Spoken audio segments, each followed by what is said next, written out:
So this is going to be her first time training for an endurance sport. I'm going to share our training style and our schedule, but this is Ivy's first time. So she's probably going to start off with like a duathlon or a 5K or a 10K race. Can't wait. All right.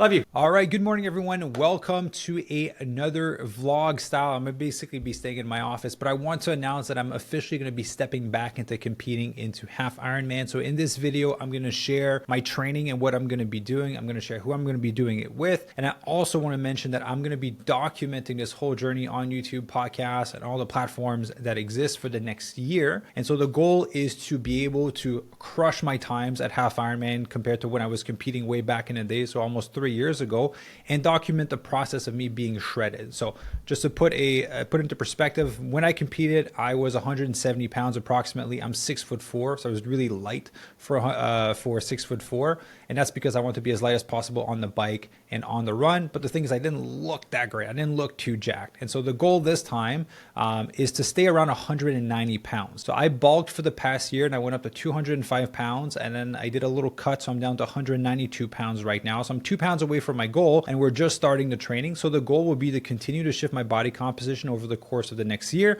so that I can get some lean shredded abs and stay at about 190 pounds. So I have a lot more lean muscle mass on my body. So ultimately 20 pounds more than when I was competing. I understand that's going to slow down my time. I'm going to be heavier on the bike. I'm going to be heavier on the run, but that's okay. I want to have that balance of being able to perform, but also be able to look great when I'm in my bathing suit or where I'm wearing some clothes. I want to be able to have a little bit more lean muscle mass on my body. And so here's a video of my current physique.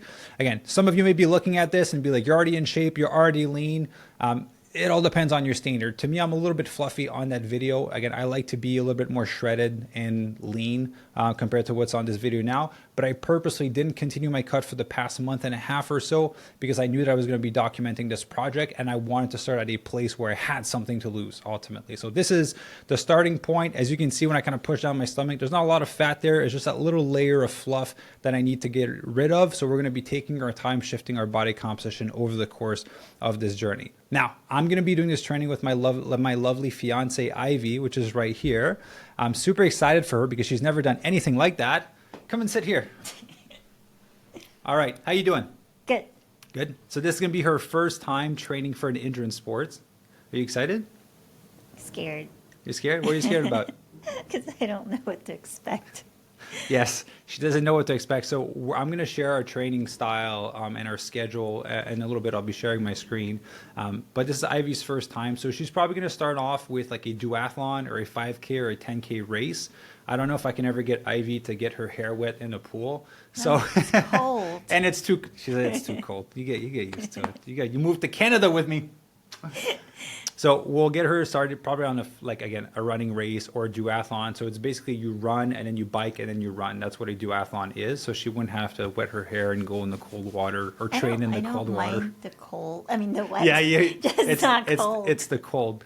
So we'll get her training for that. She's basically going to be training with me.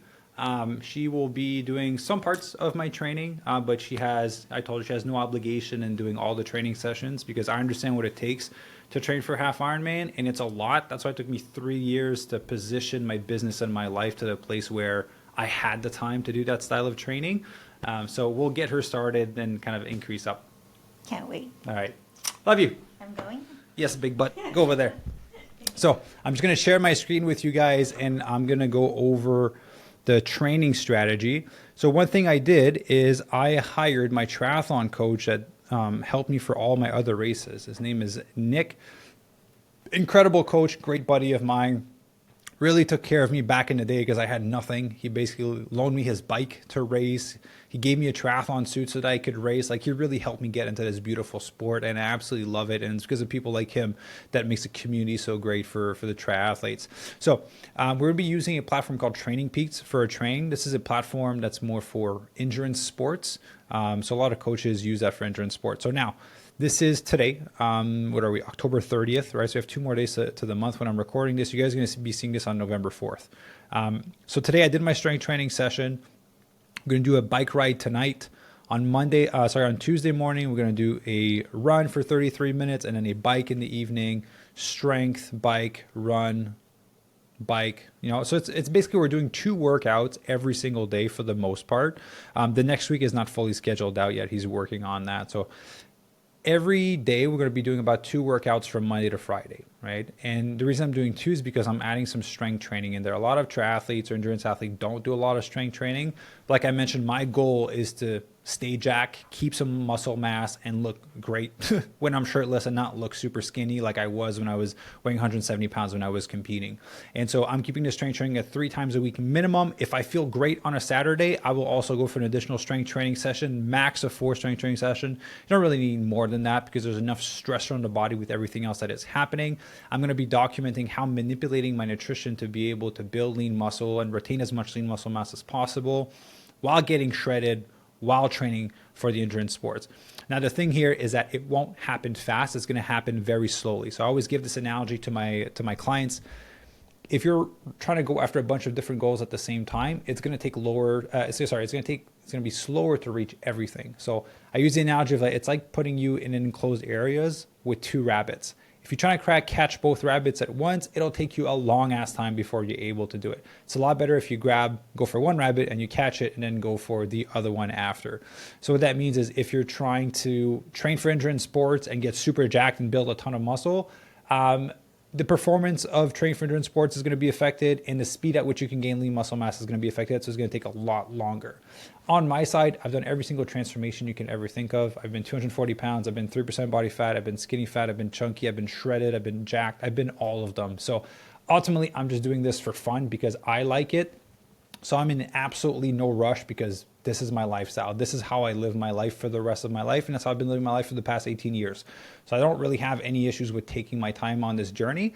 I love triathlon training and I don't want to be a skinny fuck like I was before. So that's why I'm going to go slower with, it's going to affect performance, the fact that I'm heavier, but I'm going to be able to look the way that I want to ultimately. Again, this is all fun for me, right? That's not like I used to set goals like this because it would make me feel better at myself. It would boost my confidence. I'm fucking great. I already know this. I know that if I change my body type, it will not change how I feel about myself because I've gone through every single transformation, right?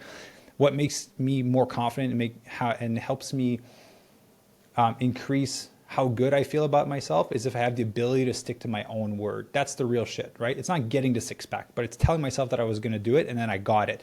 That's the thing that helps me have true confidence, right? Not fake confidence. So going back to the training, that's the training. As you can see, there's no swim on this schedule here. I'm going to go back to the main screen here. There's no swim in there just because I got a new tattoo. I just came back from Hawaii, Maui. I got a new tattoo on my hand. So it's still healing. So I can't be in chlorinated water for at least 2 weeks. So there's going to be no swim for the first 2 weeks. And then we're going to start including some swimming again. Absolutely love swimming just because, I never grew up swimming. That's one thing that's important to mention. I did basketball, bodybuilding, powerlifting, and then endurance sports later on in my life. So I didn't grow up swimming, but I'm 6'4", genetically blessed with massive hands and feet. So I was born with great paddles. I don't need to have paddles. I already have paddles on my hands and feet. So that was one of the 3 disciplines that I was the best at was the swimming component of triathlon and doing the half Ironman ultimately. So I think we covered everything. Ivy's going to be training with me. That was my current physique that we're starting at. I showed you guys the training. Again, I'm going to be documenting that stuff online. So make sure to follow me on Instagram, on the podcast. Like everything is linked down below in the description box. Let's say show note, but that's for the podcast. So hopefully you guys enjoy this journey with me. Again, if you need help transforming your body, you want to get shredded, you want to get lean, you want to get jacked, you want to be toned, you want to be shapely, whatever that may be, there's a link down below for you to apply for coaching with our Fit Vegan coaching team. Would love to help you on your journey. Again, you don't have to be 100% vegan or 100% plant-based to work with us. If you're wanting to eat 70% more plant-based, that's a huge win for us, right? We're super excited to help you on your transformation. So make sure to apply down below. If you're watching this, we're going to have a massive Black Friday special that's going to be coming out. So be sure to stay tuned for that. Again, ultimately, you can just mention that when you're on the call and we'll be able to honor that for you. So have an incredible Saturday and I will see you on the next video. Bye.